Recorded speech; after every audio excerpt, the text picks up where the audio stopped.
Oops. I wasn't hiding. It's just the computer's here. Just a second. Is this okay? Well, I was born with an unusual visual condition called achromatism. So I've never seen color. I don't know what blue looks like or what yellow looks like. I've always seen in grayscale. So when I was a child and I was growing up, I wanted to ignore color, but it was impossible to ignore color because there's daily elements like things such as yellow pages, green please, Bluetooth, elements that have the word of color that I kept hearing every single day. So it was impossible for me to ignore the existence of color. Pink Panther, green card, Red Bull, yellow submarine, James Brown is in his last name, Greenland as well, so huge country. I kept hearing the names of colors. Also when you use color as a code, hot water, cold water, it was confusing. Also when it's used in maps, it could also be confusing. This is fine, but if I go to Tokyo, I can get easily lost because some maps only use color codes. And when I was learning the colors of flags, I had this situation. So 3 countries share exactly the same flag. So it's a cultural element that I kept missing. Also, when people ask me things like, have you seen a man with ginger hair, blue eyes, and dressed in pink? I would have no idea. Because the only information I get here is that the man has hair, he has eyes, and that he's not naked. So the reason why I wanted to sense color was not because I felt that seeing in black and white was bad. Because there's many advantages of seeing in grayscale. I see better at night, so people who see in grayscale have better night vision. I see longer distances. I memorize shapes more easily than people that see color because I focus on shape. And also photocopies are cheaper in black and white. So there were many, many advantages of seeing in grayscale. So I did not want to change my sight, but I wanted to have this a cultural element in my life, color. So when I was studying music, I realized that there's been theories since Newton and before Newton that relate color and sound. So I was interested in the relationship between both. Color is a light frequency, sound is an audio frequency. So there is a relationship between both. So the aim was to create a third eye that would allow me to hear the sound of color. So in 2003, with Adam Montandon, we created the first prototype. It was a camera that allowed me to hear the frequencies of color. Each color has a light frequency. So red, for example, has 420 millions of waves per second. If we could hear that wave, we would hear a note between F and F sharp. So the first prototype allowed me to hear these different frequencies. Then there's a note for each color. And then I hear colors in sine waves, so it's pure waves. If we could hear light frequencies, we would hear these different microtones. So it's not an arbitrary relationship between color and sound. If we could hear light frequencies, we would hear different notes, and these are the notes that I started hearing. So I started differentiating colors, and I was able to distinguish all visual colors through sounds. So in 2004, I was able to feel color as well. So I had favorite colors through the sound, and least favorite colors as well. Then we added different volume levels depending on saturation. So if it's a very saturated color, I hear it in a lower volume. And then there was a point in 2007 when I was able to distinguish all visual colors through sounds. I didn't see why I should stop there because there's many more colors that the human eye cannot sense, like infrareds and ultraviolets. So I added infrared and ultraviolet perception in 2008. So since then, I can sense more colors than the visual spectrum. This allows me to know if there's movement detectors in a room. So if I go to a shop or a bank, I can tell if the alarms are on or off. And in many cases, they're off. So it's interesting to know. Also, ultraviolet allows me to detect if it's a good day or a bad day to sunbathe. So if I feel there's a lot of ultraviolet, then I put extra cream, or I simply don't go to the beach. So the aim is to continuously extend my perception of color beyond the visual spectrum. Then I didn't want to wear technology. I didn't want to use technology. I wanted to become technology. So I wanted to create a new sensory organ that would allow me to sense color independently from any of my other senses. I didn't want to use my eyes, and I didn't want to use my ears. I wanted a new organ. So I looked at nature, and I saw there's many animals that have antennas. So I thought the best thing would be to have a new organ, an antenna that would allow me to perceive color independently from my other organs, and not through sound, but through vibrations inside my skull. So the aim was to have this antenna. When it was finally designed, I went to the doctor and I said, I want an antenna implant. And he said, sorry, we don't do this here. You'll have to either present this surgery to a bioethical committee, or not do it. So I presented the surgery to a bioethical committee, and they said no, that this was not ethical, because doctors usually reproduce pre-existing senses or reproduce pre-existing body parts. This is a new sense, and it's a new body part, so they said no. So in the end, I had to find a doctor willing to do the surgery anonymously, and I found one in Barcelona. So this is my head facing down. We reduced some hair, we reduced the skin, and then my head was drilled 4 times so that the antenna could be implanted. It's a chip inside my head that vibrates depending on the color frequencies. And then I feel these vibrations in my head, and they become sound. So I still hear the sound of color, but it's through a new sense. We decided to do 4 implants, 2 for the antenna, 1 for the chip. And the 4th implant, we decided it would be internet connection so that I can receive colors from other parts of the world. So I no longer need to sense the colors from the antenna. I can also receive colors from other parts of the world. We closed the head, and then the antenna took 2 months to merge with my skeleton. So the antenna is part of my skeleton now, and it's a new sensory organ. The internet connection allows me to have an eye in each continent. There's 5 people in the world that have permission to send colors to my head. So now if there's a beautiful sunset in Australia, my friend from Melbourne can use his mobile phone and stream live images from the sunset to my head. So I could be here, but sensing a sunset from Australia live. Also, if they send me colors while I'm sleeping, if someone sends me violet colors at night, then this alters my dreams. So I start dreaming of violet houses and violet people. So if they send colors at night, my friends can be part of my dreams, or they can alter my dreams. So it's a way of sharing dreams with friends and sharing a sense and using the internet not as a tool, but the internet as a sense. This is an MRI scan of my brain. So my brain has changed. It has created a new sense. And when I sleep, my brain creates electronic sounds. So I hear colors in my dreams. When this happened is when I felt cyborg, the union between cybernetics and organism. I feel no difference between the chip and my brain. I feel no difference between the antenna and any of my other body parts. So I identify myself as a cyborg. And that's an issue I had with the UK passport in 2004. Because there's a law that says electronic equipment is not allowed on passport photos. So I said that this is not a device. This is not an electronic device. This is a new body part, an extension of my senses, and it should be allowed in my passport photo. In the end, they said yes, so I was allowed to have it in 2004. This allows me to travel freely around the world.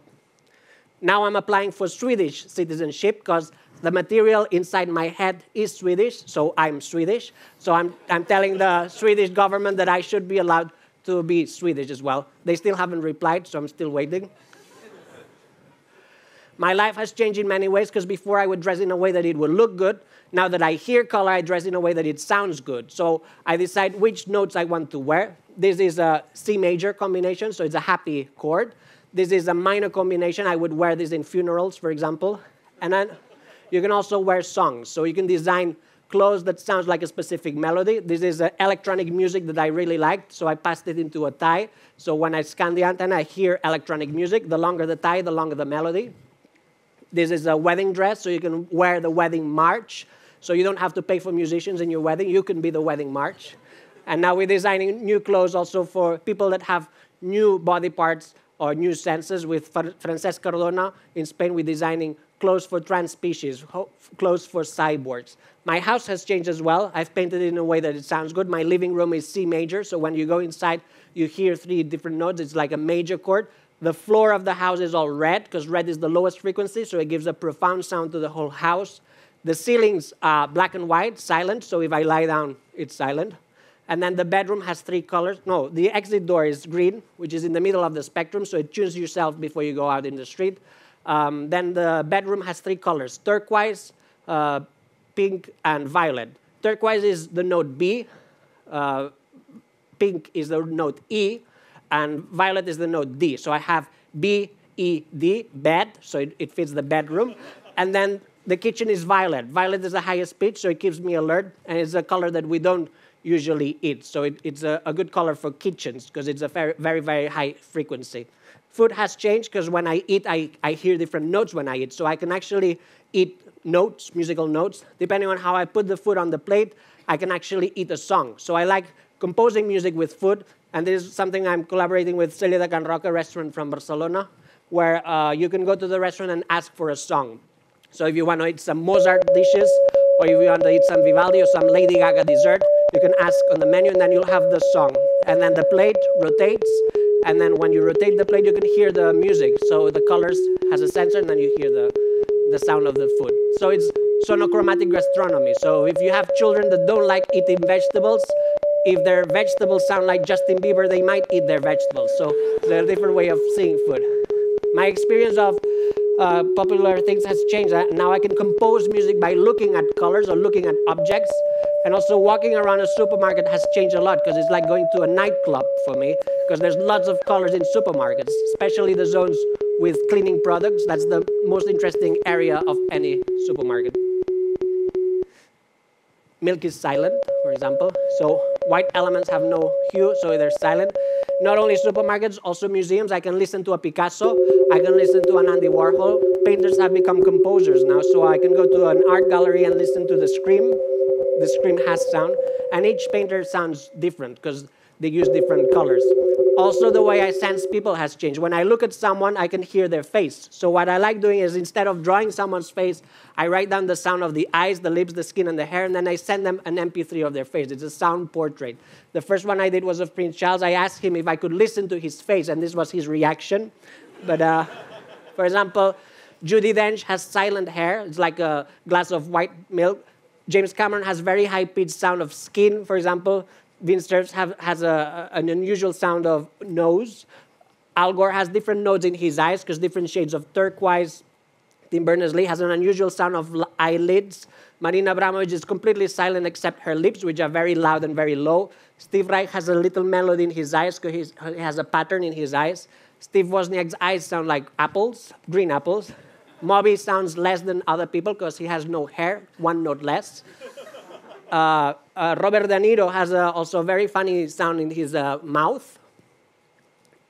Woody Allen, very soft, very unsaturated. Macaulay Culkin sounds like C major, a major chord. Philip Glass sounds very microtonal. So each person has its own sound, and Bono's glasses are very, very loud. What really struck me is the people who say they're black, they're not black. They're very, very dark orange. And people who say they're white, they're not white. They're very, very light orange. So the fact that people say that humans are black and white is completely false. We are all orange, different shades of orange. This is a human color wheel based on the different skins I've detected. It's different shades of orange, red orange, yellow orange, but never white and never black. I can also create music with people's faces, so I can look at someone's face and then create different rhythms. These are called face concerts. Usually the audience cues, and then I start playing someone's eyes, lips, and then it creates music from the audience. So if the concert sounds really bad, it's their fault, because that's where the music comes from. The last color concert was of Prince Albert II of Monaco. He liked the sound of his face so much that he's using it as his ringtone. So if someone calls him, he hears his face. The secondary effect of hearing color is that the sound of music also becomes color. So I can paint what I hear. This is Mozart's Queen of the Night transposed to a painting. This is Baby Baby by Justin Bieber transposed to painting. Looks very different from Mozart. These are speeches as well. The one on the left is Martin Luther King's speech, I Have a Dream, and the other one is a speech by Hitler. They look very different because they used very different frequencies when they spoke. Also, musicians can use this code to create music, or to perform music. Here they don't use a music score. The colors change on stage and they play the colors that are projected on them. Also in the streets, I created this public sculpture where you can download an app and then listen to the sound of the sculpture. So you listen to a melody when you walk underneath. Also at night, you can hear the different projections and it becomes music. So through the mobile phone, you can actually hear music through color. I've had the antenna for 12 years now, so people have stopped me every single day in the street because they see someone with an antenna and they ask me all kinds of questions. What has changed is what people think it is. In 2004, people thought it was a reading light. They thought I was very interested in reading. In 2005, 6, people thought it was a microphone for internet chats. In 2007, 8, they thought it was a Bluetooth phone, like a taxi driver, hands-free telephone. 2009, people thought it was a GoPro, that I was filming my life. In 2011, 12, people thought it was something to do with Google Glass. And now lately, children ask me if it's some kind of extendable selfie stick so that I can take pictures of myself. So it keeps changing. I've made some changes in the design. Now I've added this skin, so that if someone pulls the antenna, the skin comes off. Because sometimes it happens that people try to pull the antenna. It's always the same type of people, drunk women. They try to pull the antenna. In 2010, I created the Cyborg Foundation with Moon Rivas. It's an international organization that wants to help people extend their senses by adding new sensory organs and new senses to their life.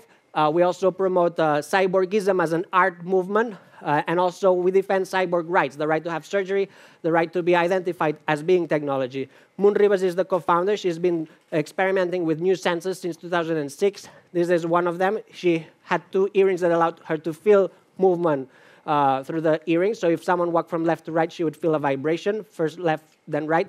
Depending on the interval, she could feel the exact speed of movement. So she had the speed, the sense of speed. If you turned around the earrings, then she could feel presence behind her. So she had retroception. If someone was behind her, she would feel a vibration. So it gave her a new sense of space.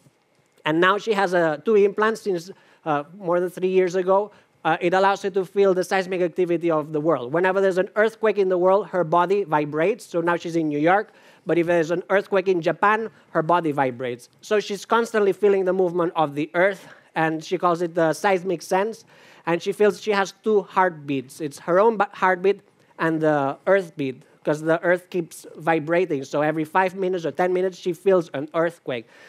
She also uses this in art, in performances, like Waiting for Earthquakes. It's a dance performance. She's on stage, and she doesn't dance until she feels an earthquake. And depending on the intensity of the earthquake, she dances in a stronger or least stronger way. So if there's no earthquake during the performance, then there's no dance.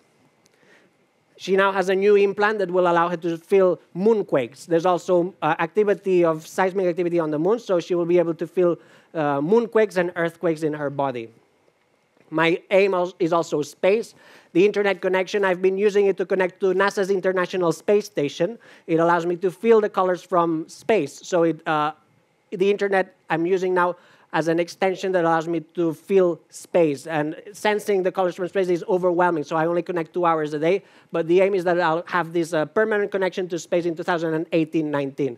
So I think we are in a stage where we can start exploring space without having to physically go to space. We can send our senses to space and become sensastronauts or mindstronauts, and we can explore space by having our senses there while our bodies are here. And also in a few years, when we can 3D print our DNA, we'll be able to 3D print ourselves in other planets and then have second bodies in Mars and connect via the internet and feel that we are there while we are here. So I think this is a new type of space exploration that we'll start seeing soon. We had just launched Cyborg Nest last week. It's a company that is creating senses for other people. So we already launched a new sense, which is the North Sense. People are already pre-ordering it, and they'll be the first ones to try this sense that will be implanted either here or wherever you want. It will allow you to feel north. So whenever you face north, you'll feel a vibration. So this will increase the level of orientation, and it will give us a sense that many other animal species already have. All the senses I've talked about are senses that other species have. There's many animals that have antennas. Sensing infrared and ultraviolet is normal for other species. Sensing the seismic activity of the world is also very common in other species. And sensing north is also something common. So we believe that becoming a cyborg will bring you closer to nature and to other animal species. We don't believe that becoming a cyborg will bring you closer to machines, but to nature and to space and to other animal species. Some of the next projects I'm doing is I have a tooth missing, so I made a tooth with a light inside so that in case of emergency, I can just click, and then I have emergency light in my mouth. But I had a problem with the tooth because when I was eating, the light was going on and off all the time, so we had it removed, and now we're trying to find a new way. And then I have another space here for a new tooth that will allow me to control the antenna without moving it. So now I need my hand, but in September, I'll have this tooth that will allow me to control the antenna. So if I wanted to move left or right, I'll use my tooth. So it will be controlled through Bluetooth. So it will be a Bluetooth tooth that will allow me to control the antenna. Also, my next sense that I'll be incorporating in my body is the sense of time. We all know what 5 minutes are. 5 minutes are 5 minutes, but the perception of 5 minutes is different for everyone. So I'm going to have this 24-hour head clock that will allow me to feel the time. So if someone asks me what time it is, I'll feel different hits So I'll know what time it is by feeling the heat around my head. If I wear this for several months, this might become my biological clock. If this happens, then my perception of time will be controllable. I'll be able to control my perception of time by moving the heat. So if I want time to go slower, I'll make the heat go slower so that I feel the time is going slower. And if I want to travel in time, I'll just move this backwards so I feel that I'm going backwards in time or forward. So it's a way of taking into practice Einstein's relativity of time theory into a new sense, a new sensory organ. And I'll start doing this in the next 3 months. That's all. I think we are in a stage where we can now decide what species we want to become. We can now decide which senses we want to have, which sensory organs we want to have. We can design our own perception of reality with the first generation that can actually do this. So we no longer need to live under the species we are born. We can design what species we want to be. We can all actually become transpecies and become a combination of different senses and organs that other animals have. Thank you.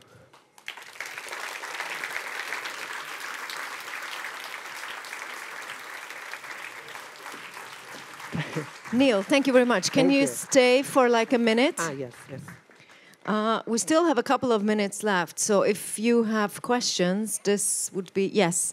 And we have microphones as well.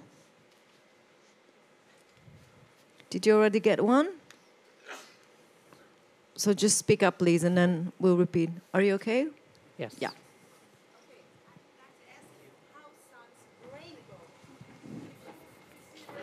Yeah, rainbows are like a Doppler effect. It's like, because it's like all the colors. So it's like when I hear a car go past or a motorbike, it's beautiful because it's like a rainbow. So it's, yeah. How does it take until you kind of get used to new influence or a new kind of sense? At the beginning, I guess it was really annoying. Yes. So when you add a new sense or a new organ, each person will need the time of adaptation. And in my case, it took 5 months to adapt the sense, and then the body part 2 months. So, but your body might reject the new sense, or your body might reject the new organ. So you might have 2 cases of rejection: brain rejection or body rejection.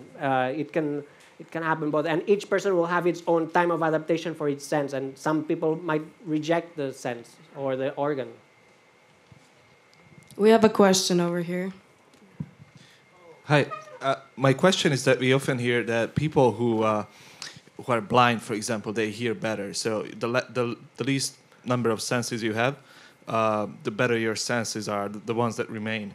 Did you feel that adding new senses weaken your already existing senses? No, I think when you add a new sense, all the other senses are more awakened. At least I'm more conscious about senses now. I think if we focus on AS, artificial senses, instead of focusing on AI, artificial intelligence, we will be more conscious about our senses.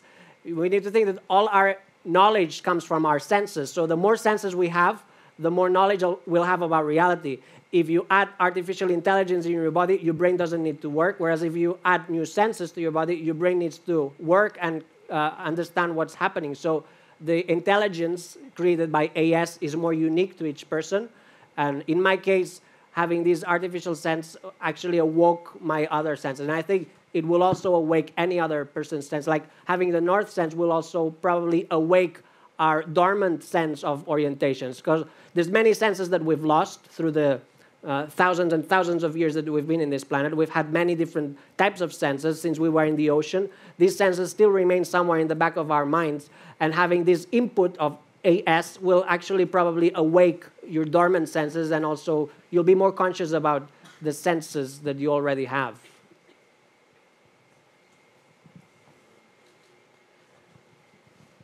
What do you think about using the sense of time? A mic is on the way. Thanks. What do you think about using the sense of time for enhancement of performance for intellectual workers like bloggers, authors, office workers, because they would feel the time better and they would be more time efficient? Yeah, I think the sense of time is something that would having an organ for the sense of time, because there's many senses that have no organs. So having an organ for the sense of time will allow us to control our perception of time. So I think it can have many, many different appliances. So for example, jet lag, if you're someone that travels a lot, if you control your perception of time so it goes according to, so you can control a bit more your perception of time by controlling, if you're changing places, so it could help in jet lag. Also, yes, maybe people that work will be more conscious about time. We do lose our perception of time every now and then, and this might, it's a mystery, because the head clock might actually just become a clock that allows you to know time, but if it becomes a sense of time, then you'll be able to control it. So I don't know, we've never tried it. So in the next 3 months, we'll see what happens. If this becomes just a clock, I'll be able to tell you the exact time, because I'll be feeling time. But if it becomes a sense, then I'll be able to control this, which is then much more exciting, I think, to be able to control your perception of time, because time is just a perception. So then you'll be able to travel in time. So if you want work, your daily shift of work to feel faster, you just move it faster so it feels like the day was shorter. And if you're watching or you're with someone that you want to feel the time goes longer, you make this go slower so time lasts longer. Do you need to charge your device, or if yes, if yes, what happens when its battery dies out? The question was whether you need. Can you repeat the whole question? If I can charge, yeah? Yeah. Yes, so now I use magnets to charge, but the aim is to use blood circulation. So the aim is to use a small turbine in my blood vessel that will continuously charge the antenna. So the antenna will be charged through blood, and that's the aim of all cyborg, is to charge your own organs and senses through your own body energy, because we create a lot of energy already.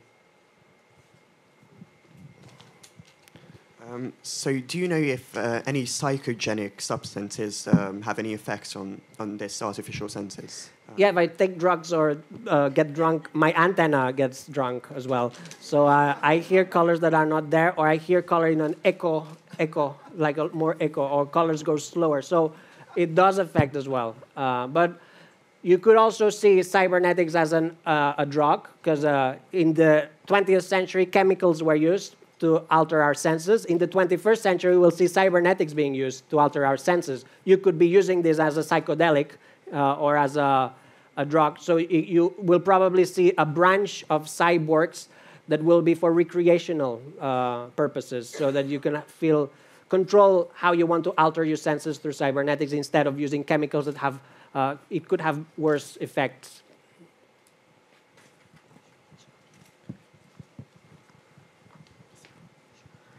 And what do you think, how many senses can be added this way artificially without overwhelming your brain and causing neurological problems? So us, our species, have 5 sensory organs, but we have many, many more senses. Like the sense of balance, for example, there's no organ for this. The sense, as I said, the sense of time, the sense of gravity, the sense of heat, or the sense of humor as well. There's many senses. So I think we can actually convert many of these existing senses into organs so that we can extend or reduce our perceptions. But then we can also add senses that the human don't have, like electroception, which is something that animals have, or also sensing space, which is having your senses somewhere else from your body. But each person will know how many senses they can add. In the last 12 years, I've only had color. Now I'm ready to add the sense of time. So in my case, maybe I'm very slow, but other people might be able to add many senses. It's like people that have many careers. They study different careers in university. Others just one, and profoundly. So I guess it will depend. Sorry? You think it's infinite? Infinite, oh yes. I think we'll see people that once your AS becomes accepted by your body, you can then add a new one. But we'll see how many senses a body can have. I think it's as many as you feel you're comfortable with. Yes. Sorry, speaking of time, sensing time, this is so much what we had of Neil. Can we get a big applause for him? Thank I think you. it was Thank an you. awesome start. Thank you.